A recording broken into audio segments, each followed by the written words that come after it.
Hello, welcome to this presentation of the Oklahoma State Historic Preservation Office. This is our Spring 2024 workshop series, and today's presentation is Drafting and Executing Section 106 Agreement Documents with the Oklahoma State Historic Preservation Office. I'm Kristina Wyckoff. I'm the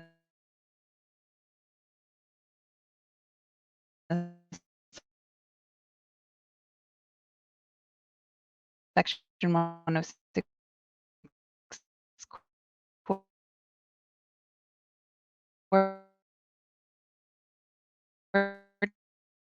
coordinator and historic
and uh,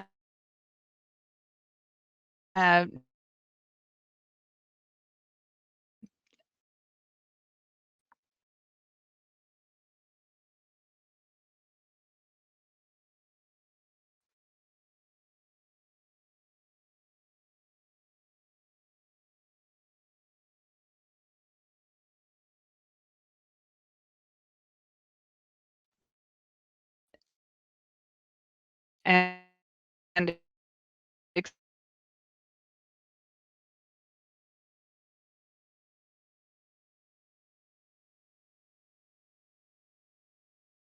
known or defined adverse effects of a Section 106 undertaking.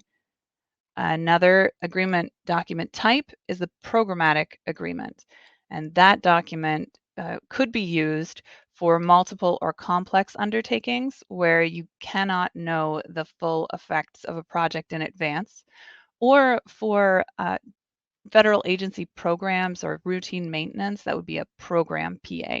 So a project PA would be for a complicated project, and then a program PA would cover a program within an agency.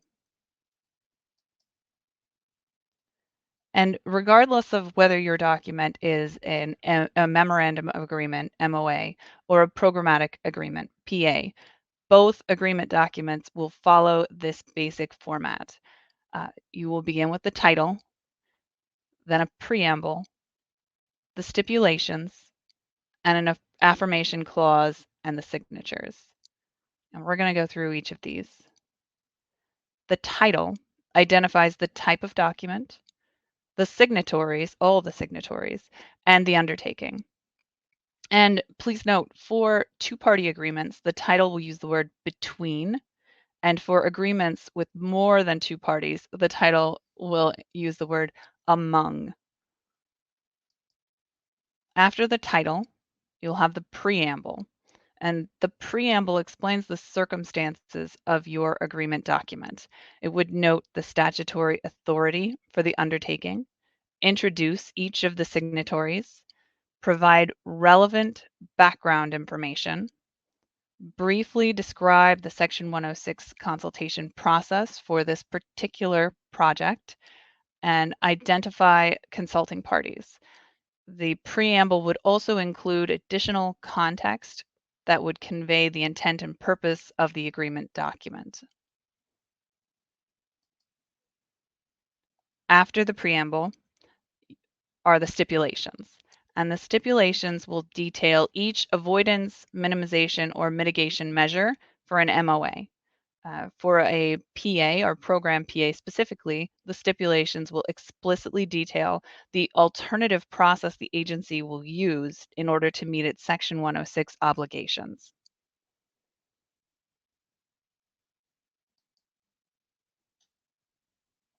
The stipulations must be first preceded by a clear statement that demonstrates the agency's responsibility. For instance, the federal agency shall ensure that these terms are carried out.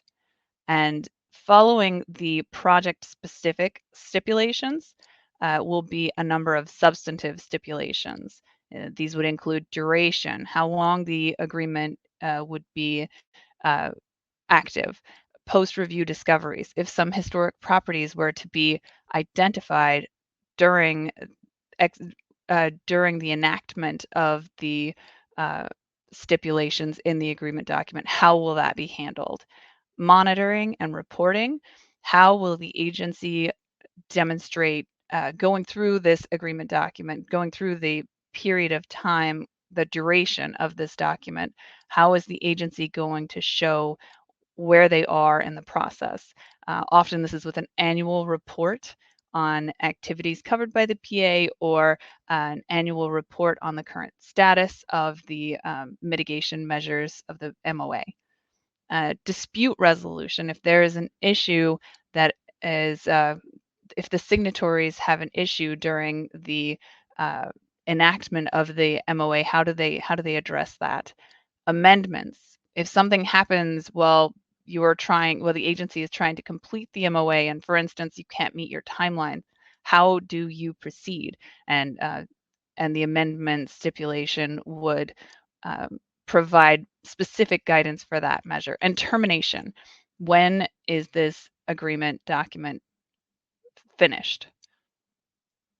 And so those stipulations, the Advisory Council on Historic Preservation gives good language to use for each of these stipulations. It may need to be modified for your particular project, but you can find a lot of that in their MOA template, which is one of the handouts on this presentation. Each agreement document will end with an affirmation. For example, execution of this MOA by the agency and the SHPO or TIPO and implementation of its terms evidence that the agency has taken into account the effects of this undertaking on historic properties and afforded the Advisory Council on Historic Preservation the opportunity to comment. Um, and then following that affirmation, you'll have the signature pages. And the signature pages will identify each signatory to the agreement, give their titles and the date that they signed. Invited signatories and concurring parties, while not included in the title, would be included in this section. And the signature pages formalize the commitment of the agency and other parties to the agreement's terms. So now that you have the basic format of any of these agreement documents, we're going to look at some memoranda of agreements uh, as examples.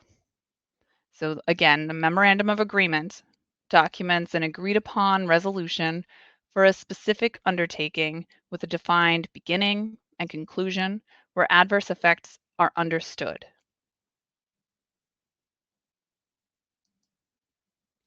So I'm going to start with an example. Actually, this is a PA. Why did I put this one here? This is a programmatic agreement. And I think maybe we're going to come back to this one. It ended up in the wrong spot here. So this is a memorandum of agreement from 2018 for replacement of a historic bridge at Fort Reno. Uh, the adverse effect here is the replacement of this historic structure, and the mitigation was interpretive signage and actually, yes, the mitigation was documentation of the structure and recovery of a bridge element, specifically an embossed emblem. We'll look at this one in a little more detail later. We also have an example of a cell tower project. So this would be a Federal Communications Commission MOA for a new cell tower constructed in Miami. And the adverse effect here is a visual effect to multiple historic properties. And the mitigation here is a nomination for one of these properties and updated photographs for another already listed property. And giving you a few pages of this one. We'll go back and look at this in more detail.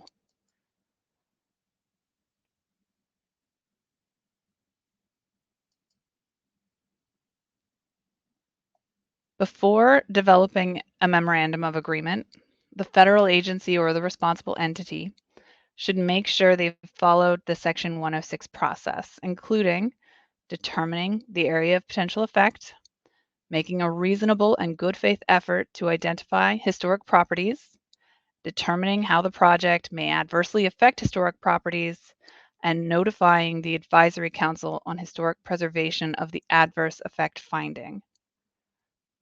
Before we can sign an MOA, or before we'll commit to reviewing your MOA, we're going to need to know that you have notified the council of the adverse effect. Before drafting an MOA, the federal agency or responsible entity should work to solicit ideas, suggestion, and input from the consulting parties and the public, and consider whether appropriate and relevant information has been shared with all of these parties, and that the broader opportunities for public outreach have been considered. So here's an MOA example. This is for demolition of the old gymnasium at Riverside Indian School, and here's a picture of Riverside Indian School. This MOA had an adverse effect because demolition of a historic property is an adverse effect. And the mitigation here was interpretive signage and accessibility of the documentation of the resource. Another example of an MOA which you might want to highlight is our MOA for renovations to the Kerr Edmondson buildings in Tulsa. This is a project where the renovations that the agency needed to occur at this property did not meet the Secretary of the Interior standards. And so that is where the adverse effect came. And the mitigation for that effect was were some interpretive exhibits and historical markers. And there's good language for that type of mitigation in this document if you have a similar situation. Again, each of these agreement documents is available on our website under Agency Agreements. Another MOA example with the Oklahoma State Historic Preservation Office was for the removal of the Treasure Lake Job Corps Historic District in the Wichita Mountains. The adverse effect, of course, is the demolition of this historic property, and the mitigation here were included interpretive exhibits, oral histories, a reunion event for the Job Corps members, salvage of materials from the site that could be utilized in interpretive signage and an interpretive trail at the site. Okay, so I'm going to go back and go through some of these documents and highlight each of the elements of the document within them. So again, the title gives us the type of document, the signatories, and the undertaking. So here in this example of an MOA for demolition of the old gymnasium at Riverside Indian School, you can see that the title tells us this is a Memorandum of Agreement, the very first line. It identifies the signatories immediately thereafter. Among, because there are more than two parties, the Bureau of Indian Affairs, Southern Plains Region, the OKSHPO, the Comanche Nation, the Caddo Nation, and the Bureau of Indian Education, Riverside Indian School. Each of these are the signatories to this agreement. and then the undertaking. This is regarding the undertaking, the demolition of building number 233, Old Gymnasium, at the Riverside Indian School, Anadarko, Caddo County, Oklahoma.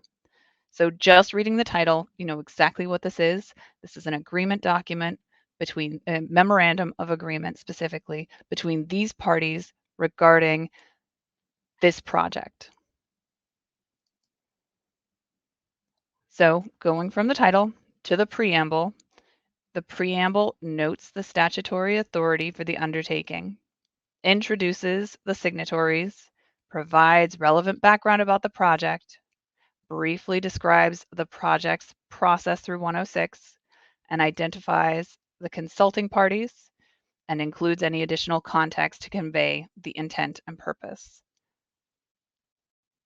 So here, the MOA for demolition at the old gymnasium at Riverside Indian School, the very first paragraph you see in the preamble, just below the title, says, whereas the Bureau of Indian Affairs, in coordination with BIE and the Riverside Indian School, plans to approve this work pursuant to the National Historic Preservation Act and the citation. Sometimes this will include if you are a responsible entity, demonstrating your authority and specifying that because you are a responsible entity, you are able to administer these HUD funds, etc. But that information should be very prominent in the preamble.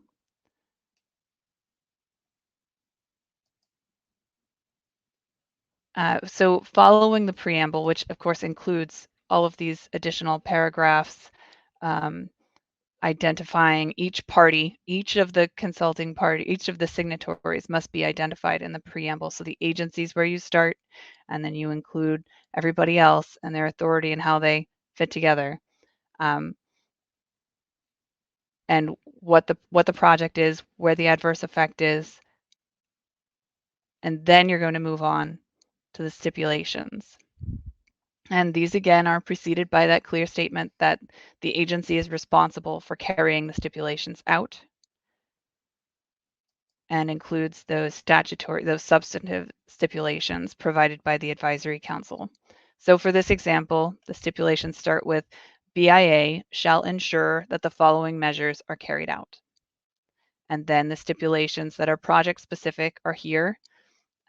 BIE campus, in consultation with these parties, will develop this informational display, where it's going to be located, and how they're going to make this documentation available for future research and study. These are the two mitigation measures that were considered important for this project in consultation. And then you have these substantive stipulations. Duration. This MOA will expire within 2 years of the date of its execution. Post-review discoveries. If something happens, BIA shall implement the discovery plan included in this attachment F. Monitoring and reporting. How are they going to report their progress on this MOA as they continue? Again, we're going to end the MOA with an affirmation. So let's look here. We have this affirmation at the end: execution of this MOA by the BIA, OKSHPO, Comanche Nation TIPO, Caddo Nation TIPO, and Riverside Indian School BIE, and implementation of its terms, evidence that BIA has taken into account the effects of this undertaking on historic properties and afforded the Advisory Council on Historic Preservation an opportunity to comment. Then the signature pages will begin, or sometimes they begin on the following page. Here you can see the first signature is immediately below. When you're drafting an MOA, remember to follow the 106 process. You don't need to start drafting your MOA before you have concurrence on an adverse effect.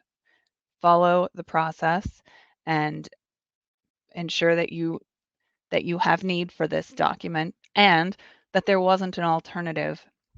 If you're coming into this process saying, I'm going to have an adverse effect and here's how I'm going to mitigate it, you're not really following the spirit of the law, which would ask you to consider all of the consulting parties' comments in making the agency, your decision on whether to proceed with a project. So follow the process, and if you reach the point of an adverse effect determination, then you proceed with mitigation of that. But do always be thinking of ways that you might be able to avoid, minimize, or mitigate potential adverse effects. And remember, do not attempt to fold your mitigation into the project itself. If you've identified something as part of your project, then it does not function as mitigation for an adverse effect. So keep those separate. Appropriate mitigation.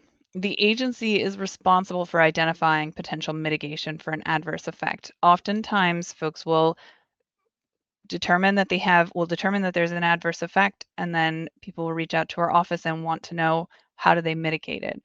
Keep in mind that the agency really needs to take responsibility for coming up with these ideas, and reach out to our office. We do want to help. We do have information that can help with identifying appropriate mitigation measures. We will definitely need to be speaking with the Deputy State Historic Preservation Officer about how to mitigate your adverse effects. But the agency needs to be looking for ways that they can do that. That's part of the work of the Section 106 process, part of the agency's responsibility. Make sure you're contacting the appropriate official with jurisdiction ahead of drafting an MOA. And keep in mind that if your agency considers our office to be the official with jurisdiction, but your project is within a reservation or impacts resources that are significant to a tribe, we're going to want to know that you've reached out to that tribe and are considering their concerns and involving them in the development of this document.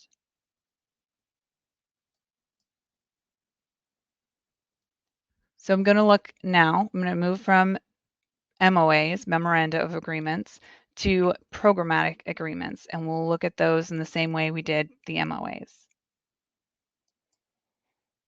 So there are these two basic types of programmatic agreements, the Program PA and a Project PA. And a Program PA is going to provide a process for meeting the Section 106 obligations that's different from the standard review process. And a project PA is going to address a really complicated project where you can't understand the effects to historic properties at the beginning. You don't know them until you go into this process of the project. And so you're going to formalize exactly how that process will play out in order to meet your Section 106 obligations.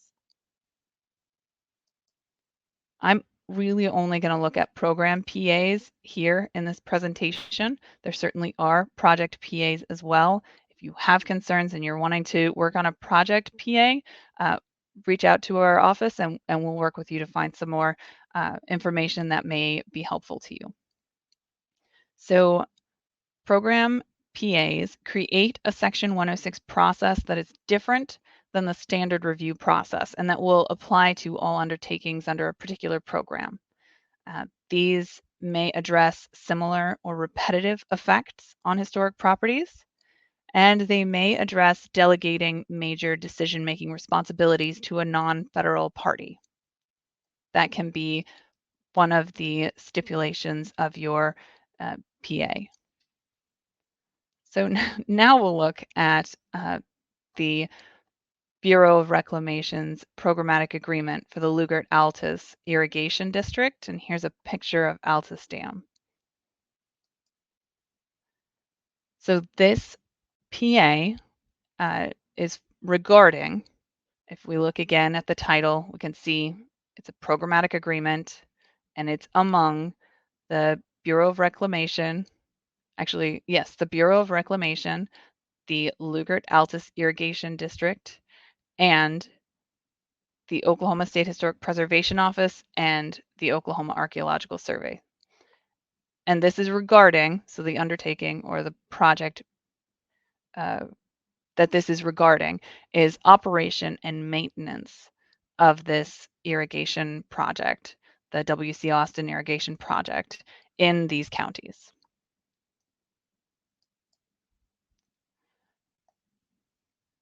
And here we can see some of the stipulations. Again, at the end of the so we've got the title, we have the preamble, and at the end of the preamble before the stipulations, we have a therefore clause. Now, therefore, Reclamation, LAID, the SHPO, and OAS agree that these operation and maintenance measures for the project are going to be carried out in this way to satisfy Reclamation Section 106 responsibilities for undertakings affecting the project. Here under the stipulations, I just wanted to highlight one. E indicates Reclamation has determined the implementation of the operation and maintenance measures listed in Attachment 2 to this agreement have little or no potential to affect historic properties, and therefore, Reclamation may carry out or authorize any of the listed activities without further consultation with the SHPO and OAS. So by doing this, Reclamation has vetted these types of activities with our office ahead of their individual implementation. So we have been able to agree that certain actions are not going to impact historic properties or are not going to have an adverse or significant effect on those historic properties. And so the agency can continue with those activities as they need to because they've been addressed ahead of time. And they would be listed in this attachment 2, which is included at the end of a document. We also have these same substantive stipulations, just like with the Memorandum of Agreement. This one indicates how Reclamation is going to report on the use of this programmatic agreement. They'll be submitting annual reports and what those annual reports will include. And this also indicates that monitoring by the Oklahoma SHPO and the Oklahoma Archaeological Survey will be permitted by this agreement document, and how the agency will assist in those and any potential any potential monitoring efforts. Again, how long the programmatic agreement will be in force. And this is a programmatic agreement for a program, and I'll just read this part to you. This agreement will remain in effect for 10 years or until Reclamation and consultation with other signatories determines that the terms of this agreement should be terminated pursuant to Stipulation 4, which is amendment, noncompliance, and termination. You can see that here. By mutual consent of the signatories, this agreement may be extended for a 5-year period, and when that extension would need to occur and how. So Reclamation shall initiate consultation with the other signatories to determine if the agreement shall be extended. So under duration, you know how long the agreement will last. You know how long it may be extended for if all parties agree that it should be, and how that will occur. Before developing a programmatic agreement, the agency or responsible entity should be able to convey clearly what their program is and any challenges to the standard Section 106 process presents to their program. Should be able to explain why you're wanting to pursue this PA. How does it benefit you? How does it benefit other signatories? And why is the standard 106 process not the most effective fit for the program?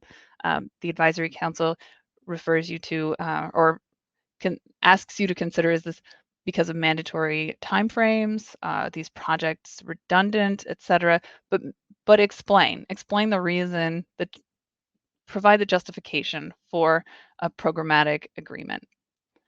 And then draft an outline or chart, illustrate in some manner how this process that you desire to have in place of the regular Section 106 review process would meet the agency's Section 106 obligations.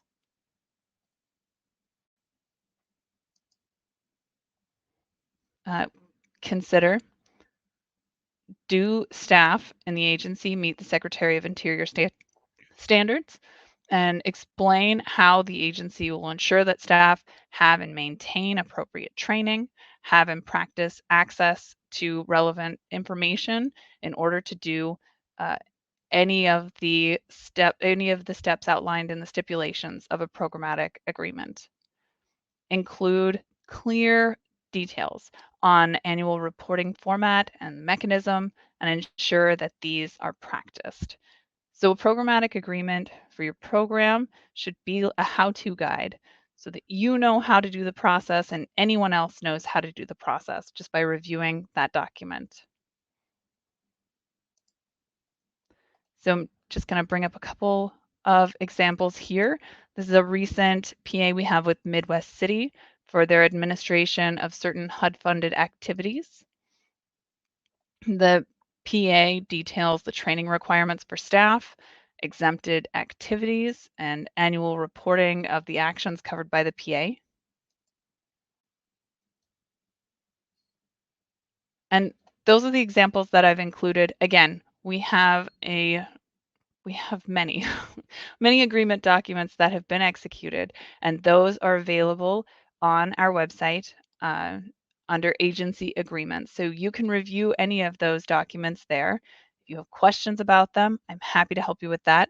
If you are looking, though, to proceed with executing an agreement document with our office, and you're looking to execute an MOA because you need to mitigate an adverse effect through that MOA, uh, please contact our office. Make sure to include the Deputy State Historic Preservation Officer and let us know how you intend to mitigate adverse effects of your project. And then draft your document for our review. Please provide that draft in Microsoft Word and via email, and definitely send it to the Deputy State Historic Preservation Officer. She will forward it to any other parties in our office that need to review that document. And we will be able to review your document and provide comments via track changes to make it easier for you to make those corrections if necessary. If you're wanting to pursue a programmatic agreement with our office, reach out to let us know why you're wanting to pursue that agreement, but then draft it. Draft the agreement so uh, these agreement documents are the agencies. So a programmatic agreement document for the agency, it needs to meet the agency's needs. So tell us what those needs are. Our office is not going to draft this document for you, but we will need to review it to make sure that we agree with each of the stipulations included, or that we can add to those or comment on them if necessary. But we need to see something in order to be able to comment on it. So it's very helpful if we appreciate notification ahead of time that you're wanting to pursue something, but then show us something concrete so that we can provide responses. And those are all the slides that I have for this presentation. Thank you so much for attending.